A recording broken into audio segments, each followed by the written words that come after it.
Hi అమ్మ అందరికీ. ఈరోజు నేను చామదుంపలు ఫ్రై చేసుకుంటున్నానమ్మా. అయితే ముందుగా నేను కుక్కర్లో ఉడకబెట్టుకున్నాను. అంటే మరీ ఎక్కువ ఉడకబెట్టుకోకూడదమ్మా. 2 విజిల్స్ వచ్చినాక తీసేయాలి.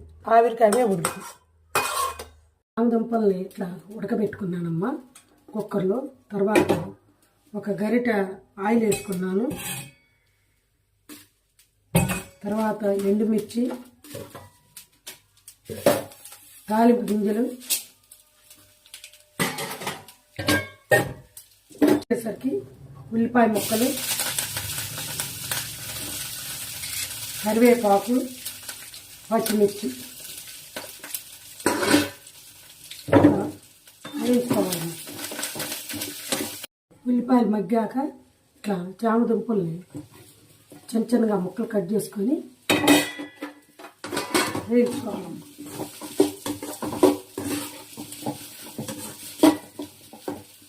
తర్వాత పసుపు,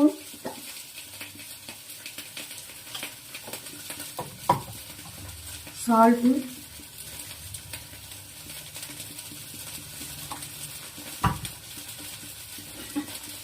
వేసుకొని మగ్గ పెట్టుకోవాలి.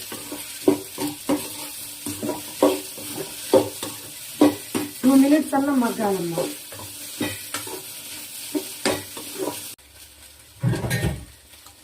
తర్వాత మగ్గాక కొంచెం కారం,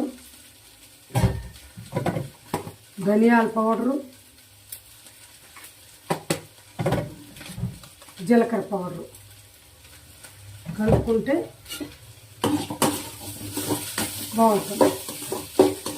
వేడి వేడి చామదుంపల ఫ్రై రెడీ.